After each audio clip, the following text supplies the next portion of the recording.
नमस्कार विद्यार्थी मित्रांनो, स्वागत आहे तुम्हा सर्वांचं आपल्या या यूट्यूब चॅनलवरती. विद्यार्थी मित्रांनो, नाशिक महानगरपालिका पदभरती अंतर्गत जे उमेदवार कागदपत्रे पडताळणीसाठी पात्र ठरलेले आहेत, अशा उमेदवारांकरिता एक अतिशय महत्त्वाचं प्रसिद्धीपत्रक या ठिकाणी नाशिक शहर महानगरपालिकेअंतर्गत प्रसिद्ध करण्यात आलेलं आहे. आपण या व्हिडिओमध्ये पाहणार आहोत कागदपत्रे पडताळणीसाठी तुम्हाला कधी बोलवण्यात आलेलं आहे, ठिकाण कोणते आहे आणि वेळ काय ठेवण्यात आलेली आहे कागदपत्रे पडताळणी संदर्भातची आणि सर्वात महत्त्वाचं म्हणजे तुम्हाला कागदपत्रे पडताळणीकरिता कोणते आवश्यक डॉक्युमेंट लागणार आहेत, ही सर्व माहिती आपण या व्हिडिओच्या माध्यमातून सविस्तर जाणून घेणार आहोत. त्यामुळे तुम्ही हा व्हिडिओ अगदी शेवटपर्यंत पाहायचा आहे. विद्यार्थी मित्रांनो, नाशिक शहर महानगरपालिकेअंतर्गत एकूण 9 संवर्गातील 114 जागांपैकी 110 पात्र उमेदवारांची निवड यादी, प्रतीक्षा यादी आणि मेरिट लिस्ट अधिकृत वेबसाईटवरती प्रसिद्ध झालेली आहे. जर तुम्ही ती पाहिलेली नसेल, तर आपल्या व्हिडिओच्या डिस्क्रिप्शनमध्ये तुम्हाला लिंक प्रोव्हाईड केलेली आहे. त्या लिंकवरती क्लिक करून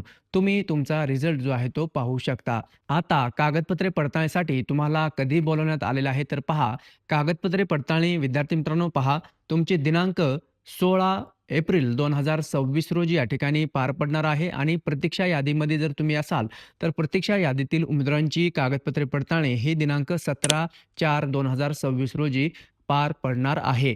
आणि वेळ जर आपण पाहिलं तर सकाळी 10:30 ला सुरुवात होणार आहे. 10:30 ते 1:30 वाजेपर्यंत सकाळच्या सत्रामध्ये तुमची या ठिकाणी डॉक्युमेंट व्हेरिफिकेशन पार पडेल आणि दुपारून जर आपण पाहिलं तर 2:30 ते 5 वाजेपर्यंत कागदपत्रे पडताळणी या ठिकाणी पार पडणार आहे. ठिकाण कुठे आहे? तर कागदपत्रे पडताळणीसाठी तुम्हाला सामान्य प्रशासन विभाग, राजीव गांधी भवन, शरणपूर रोड, नाशिक या ठिकाणी कागदपत्रे पडताळणीसाठी बोलवण्यात आलेलं आहे. विद्यार्थी मित्रांनो, कागदपत्रे पडताळणीसाठी जात असताना तुम्हाला स्वखर्चाने जायचं आहे. कुठल्याही प्रकारचा तुम्हाला ट्रॅव्हलिंग अलाउन्स किंवा भत्ता जो आहे तो शासनामार्फत देण्यात येणार नाही. त्यामुळे स्वतःच्या पैशाने तुम्हाला कागदपत्रे पडताळणीसाठी जावं लागणार आहे. ओके. आता कागदपत्रे पडताळणीसाठी जाताना तुम्हाला कोणते-कोणते आवश्यक डॉक्युमेंट लागणार आहेत, हे आपण पाहूयात. ओके. कागदपत्रे पडताळणीसाठी जात असताना तुम्हाला जो तुम्ही ॲप्लिकेशन फॉर्म भरला होता, त्या ॲप्लिकेशन फॉर्मची प्रिंटआउट देखील लागणार आहे.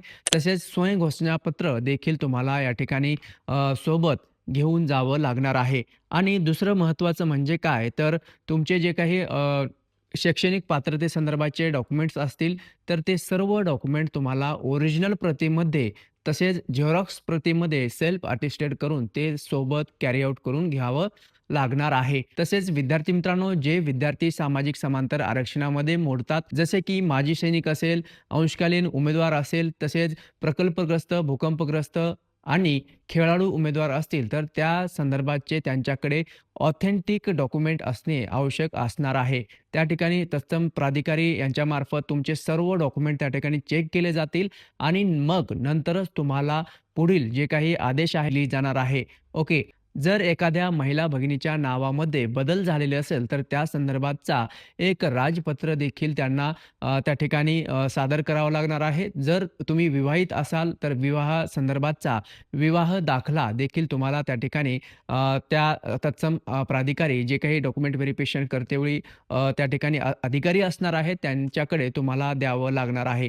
तसेच तुमचे आधार कार्ड असेल किंवा इतर जे काही ओरिजिनल डॉक्युमेंट आहेत, ते देखील तुम्हाला सोबत घेऊन जावं लागणार आहे. तसेच पासपोर्ट साइज फोटो असतील. तसेच सर्वात महत्त्वाचं म्हणजे लहान कुटुंबियाचे प्रमाणपत्र. आता जर तुम्ही विवाहित असाल, तर तुमचे जे काही अपत्य असतील, त्या अपत्यांची संख्या त्या लहान कुटुंबियाच्या प्रतिज्ञापत्रावरती नमूद करून तुम्हाला तो सादर करावा लागणार आहे आणि जर तुम्ही अविवाहित असाल, तर तुम्हाला त्या ठिकाणी जी अपत्यांची संख्या आहे, ते 00 असं मेन्शन करून लहान कुटुंबियाचं प्रमाणपत्र ते तुम्हाला त्या ठिकाणी सादर करावायचं आहे. ओके. आणि जर तुम्हाला अनुभव असेल, तर अनुभवासंदर्भाचं अनुभव सर्टिफिकेट देखील तुम्हाला त्या ठिकाणी सोबत घेऊन जावं लागणार आहे. अनुभव सर्टिफिकेट सादर करत असताना तुम्हाला तुमच्या बँक स्टेटमेंट अर्थात सॅलरी पेमेंट स्लिप जे आहे, ते देखील पुरावा म्हणून तुम्ही त्या ठिकाणी सादर करू शकता.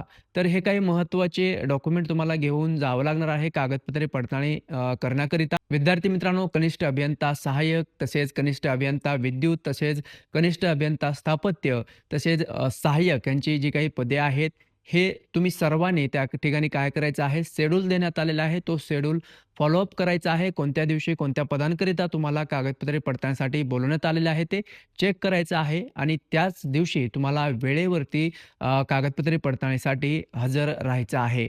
ओके.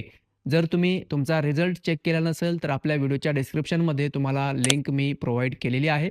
त्यावरती क्लिक करून तुम्ही तुमचा निकाल पाहू शकता आणि ह्या संदर्भाचं डॉक्युमेंट व्हेरिफिकेशन संदर्भाचं शेड्यूल देखील त्या ठिकाणी देण्यात आलेलं आहे. ते देखील पी-डी-एफ तुम्ही डाउनलोड करून घ्यायचं आहे. ओके. तेव्हा भेटूयात पुढील अपडेट घेऊन नवीन व्हिडिओच्या माध्यमातून. धन्यवाद.